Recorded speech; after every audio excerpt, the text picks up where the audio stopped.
بسم اللہ الرحمن الرحیم۔ السلام علیکم ورحمۃ اللہ وبرکاتہ۔ شروع کرتا ہوں اللہ تبارک و تعالیٰ کے پیارے نام سے، جن کی برکت سے ہمیں ایمان جیسی عظیم دولت نصیب ہوئی۔ لاکھوں کروڑوں درود پاک ہو رسول اکرم صلی اللہ علیہ وسلم پر، ان کی آل پر اور تمام صحابہ کرام پر۔ پیارے اسلامی بھائیوں اور بہنوں، آج ہم ایک ایسے مہینے میں داخل ہو چکے ہیں جسے اللہ تعالیٰ نے خاص حرمت اور عظمت عطا فرمائی ہے۔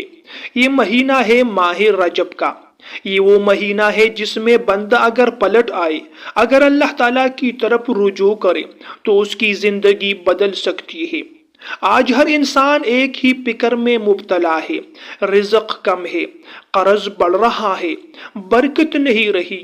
لیکن سوال یہ ہے کہ واقعی اللہ تعالیٰ کے خزانے کم ہو گئے ہیں؟ نہیں، بلکہ کمی ہمارے یقین میں ہے اور کمی ہمارے اعمال میں ہے۔ امیر اور دولت مند کون ہے؟ رزق کیوں روکتا ہے؟ ماہ رجب میں کون سا وظیفہ رزق کو کھول دیتا ہے؟ آپ لوگ آخر تک ضرور سنیے گا۔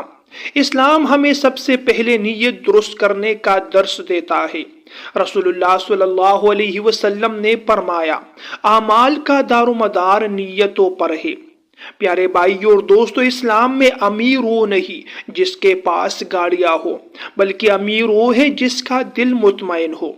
امیر بننے کے لیے 3 شرطیں ہیں۔ پہلی شرط یہ ہے کہ حرام رزق کو چھوڑ دے، کیونکہ حرام مال دعا کو روک دیتا ہے۔ دوسری شرط یہ ہے کہ قناعت اختیار کرے، جو قناعت سیکھ لے وہی اصل میں امیر ہے۔ اور تیسری شرط یہ ہے کہ اللہ تعالیٰ پر مکمل بھروسہ ہو، کیونکہ جو اللہ تعالیٰ پر بھروسہ کرے اللہ تعالیٰ اس کے لیے کافی ہو جاتا ہے۔ یہ 3 چیزیں اگر نہ ہو تو کوئی وظیفہ فائدہ نہیں دیتا۔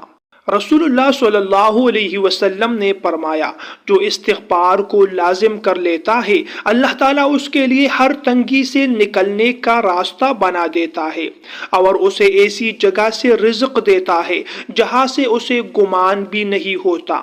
ایک اور حدیث میں نبی کریم صلی اللہ علیہ وسلم نے فرمایا، صدقہ مال کو کم نہیں کرتا، اور فرمایا اصل دولت مال کی زیادتی نہیں بلکہ دل کی غنا ہے۔ سوچئے، ہم رزق بڑھانا چاہتے ہیں لیکن استغفار چھوڑ دیتے ہیں، صدقہ روک لیتے ہیں اور شکوے بڑھا لیتے ہیں۔ حضرت علی رضی اللہ تعالیٰ عنہ فرماتے ہیں، استغفار رزق کی کنجی ہے۔ حضرت عبد القادر جیلانی رحمت اللہ علیہ فرماتے ہیں، جو اللہ تعالیٰ سے مانگتا ہے وہ کبھی خالی نہیں لوٹتا۔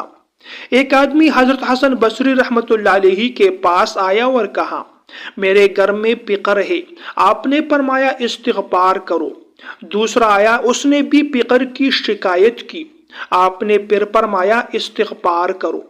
لوگوں نے پوچھا، ہر ایک کو ایک ہی جواب کیوں؟ آپ نے فرمایا، قرآن میں اللہ تعالیٰ کا وعدہ ہے، وَيُمْدِدُكُمْ بِأَمْوَالٍ وَبَنِينَ۔ ایک تاجر شدید نقصان میں تھا۔ اس نے تہجد، صدقہ اور استغفار شروع کیا۔ چند مہینوں میں اس کا قرض اتر گیا اور کاروبار میں برکت آ گئی۔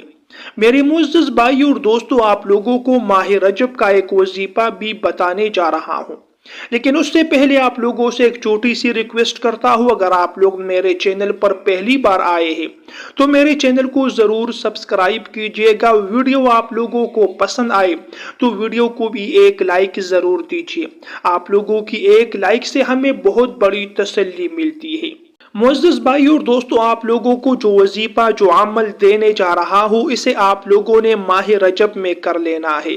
آپ لوگ اسے ماہ رجب میں شروع کریں اور کم از کم آپ لوگوں نے 21 دن اس عمل کو، اس وظیفے کو جاری رکھنا ہے۔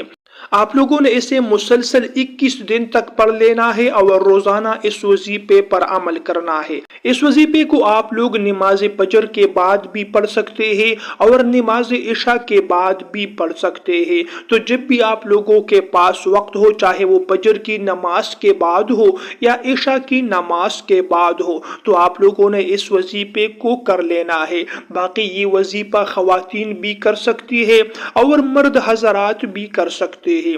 وظیفہ کرنے کا فائدہ ہی فائدہ ہوتا ہے، نقصان اس کا بالکل بھی نہیں ہوتا۔ اگر کسی کی دعا اور حاجت پوری نہ ہو جائے تو اجر و ثواب تو انسان کو ضرور مل جاتا ہے۔ تو آپ لوگوں نے کرنا یہ ہے کہ آپ لوگوں نے 2 رکعت نفل نماز پڑھ لینی ہے۔ اگر آپ لوگ فجر کی نماز کے بعد پڑھنا چاہو تو اشراق کے وقت آپ لوگوں نے 2 رکعت نفل نماز حاجت ادا کر لینی ہے، اور عشاء کی نماز کے فوراً بعد بھی آپ لوگ نماز حاجت پڑھ سکتے ہو۔ تو آپ لوگوں نے سب سے پہلے 2 رکعت نماز حاجت ادا کر لینی ہے۔ جب آپ لوگ نفل نماز مکمل کرو تو وہیں پر بیٹھ کر آپ لوگوں نے 100 مرتبہ استغفار پڑھ لینا ہے۔ استغفر اللہ ربی من کل ذنب واتوب الیہ، 100 مرتبہ آپ لوگوں نے اس استغفار کو پڑھ لینا ہے، اور 100 مرتبہ اللہ تعالیٰ کے 2 نام پڑھ لینے ہیں، یا غنی یا مغنی جل جلالہ، یا غنی یا مغنی جل جلالہ، اور اس کے بعد آپ لوگوں نے 11 مرتبہ درود ابراہیمی پڑھ لینا ہے۔ آئیے مل کر ایک مرتبہ درود ابراہیمی پڑھ لیتے ہیں۔ اللہم صلی علی محمد وعلی آل محمد کما صلیت علی ابراہیم وعلی آل ابراہیم انک حمید مجید۔ اللہم بارک علی محمد وعلی آل محمد کما بارکت علی ابراہیم وعلی آل ابراہیم انک حمید مجید۔ تو جب آپ لوگ 11 مرتبہ آخر میں درود ابراہیمی پڑھو تو پھر آپ لوگوں نے یہ دعا مانگ لینی ہے، اللہم اکفنی بحلالک عن حرامک واغننی بفضلک عمن سواک۔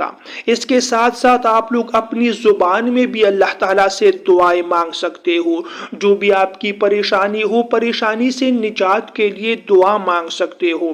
آپ لوگوں کے گھر میں رزق کے متعلق مشکلات ہے، برکت کے لیے، فراخی کے لیے دعا مانگ سکتے ہو۔ تو جو بھی آپ لوگوں کی حاجت ہو، جائز ہو اور شرعی ہو، اللہ تعالیٰ سے ہاتھ اٹھا کر دعا مانگیے گا۔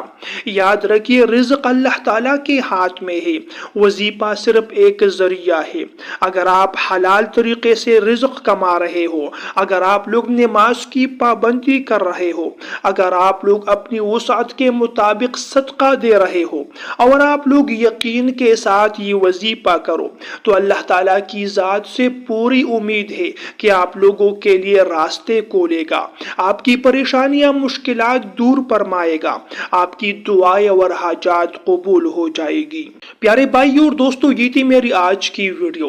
اگر ویڈیو پسند آئے تو لائک اور شیئر ضرور کیجئے گا۔ مزید ایسی ویڈیوز دیکھنے کے لیے چینل کو بھی ضرور سبسکرائب کیجئے گا۔ اگلی ویڈیو تک کے لیے آپ لوگوں سے اجازت چاہتا ہوں۔ اللہ نگہبان۔